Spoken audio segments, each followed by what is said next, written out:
Jack was truly, and everybody says this, he was the heart and soul of our family. He had tons of friends. He had a special love for people who suffered and for people who were poor. Jack was a peacemaker, ultimately. He got along, he could bring people together. He was the heart and soul of our family, and we would be always at the dinner table having different views, and he would just listen to everybody. And then he would just listen, and then he'd say one thing that encompassed everything and somehow brought us all together. There was nothing left to say. And I always told him, I said, Jack, you need a podcast called The Last Word, and just have people come on, and then you just do your thing. And then everybody's going, oh. But he did that with us. He did it with his friends. He's very clever and funny. Christ the King is the first and only parish our families belong to. We've raised our children. They were baptized there.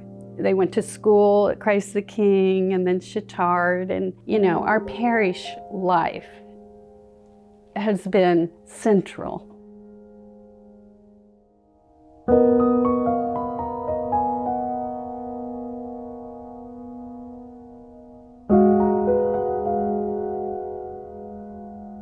I got a call on my cell phone, and he said, are you the father of John David Shockley? And I said, yeah, Jack Shockley's my son.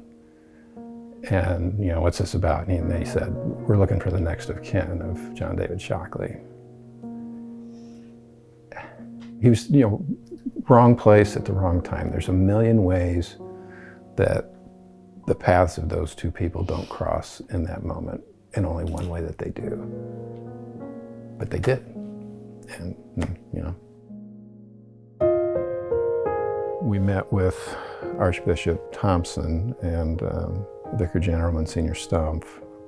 And Monsignor, you know, had the brilliance, you know, to say, you know, it's too complicated, it's too overwhelming. You know, maybe you should think about, you know, like changing one life at a time.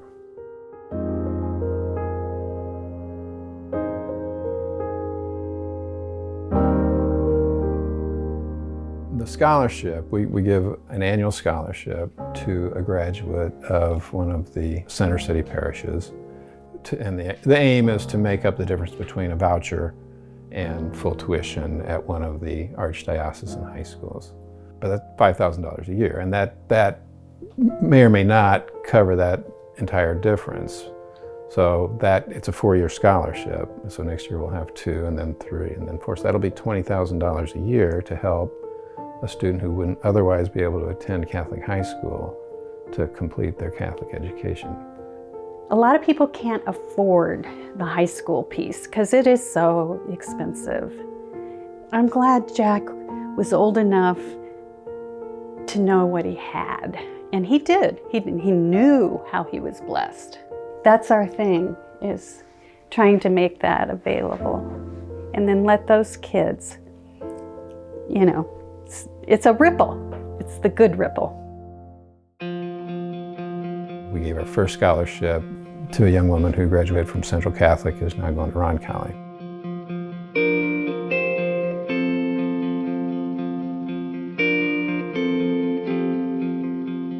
When I was little, my mother passed away of cancer. I was really sad. I pushed many people away, and slowly I started crawling out of that abyss. And that made me realize that there needs to be peace. You know, mentoring is, I think, key. We made it a part of our scholarship, and Grace, who has worked with disadvantaged kids for years and years, she's kind of going first, and she will lead the way. She and Sochi have made a very good friendship. You know, she's so sweet and kind and thoughtful, and it's been really positive so far just to just to get to know her. And I always think about how much Jack would enjoy her. And that brings some peace to me, for sure. We're trying to have an effect in the communities that are most affected by gun violence. We're trying to do things one at a time, but there's a lot of things that can be done through those schools that can be, a lot of kids at a time. This has nothing to do with us. It's all about Jack. I mean, it is. This is all about Jack and, and the way he lived his life. He lived a very full, happy life, and it should be celebrated.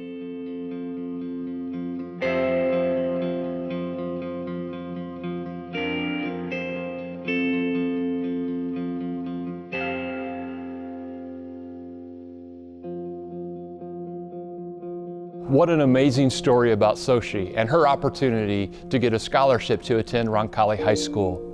Stories like Sochi's take place every day within our schools, where students are given an opportunity to have a high-quality academic education that is instilled deeply in the gospel values. The gospel values and the foundation of Jesus Christ permeate everything that we do within our Catholic schools. As we build the full potential for our students, as we help our students grow and to mature into the wonderful adults that are going to make a difference in our world. And these opportunities are because of generous donors like you, generous people like the Shockleys, who took their tragedy in their life and have turned that into something good. Just as after Good Friday came the resurrection, the Shockleys have taken a tragedy in their life and turned it into a very positive thing that is making a difference in our world. We know that our students in our world face many challenges, and knowing that this education is grounded in our gospel values and the teachings of Jesus Christ, in the love of God that is expressed each and every day in everything that we do within our schools, we know that this makes a difference for all of our kids. And this difference is only possible because of the donations of wonderful people like you. Those of you attending the gala in person this evening, those of you that are watching it online, we thank you for everything that you have done for our schools, for our church, and for our community, and everything that you can continue to do. I ask you and encourage you at this time, take a look at those auction items. See if there's something that you would like and make a bid. Try to see if you can't win one of those wonderful opportunities, whether it be a retreat, a vacation, or whatever those opportunities happen to be. Look at those wonderful opportunities that we have during this auction. And secondly, if that's not something that maybe fits for you, then feel free to make a donation. We really appreciate everything that you do for our schools, for our church, for our community. May God bless you all. May God bless our Catholic schools, and may God bless our Catholic Church. Amen.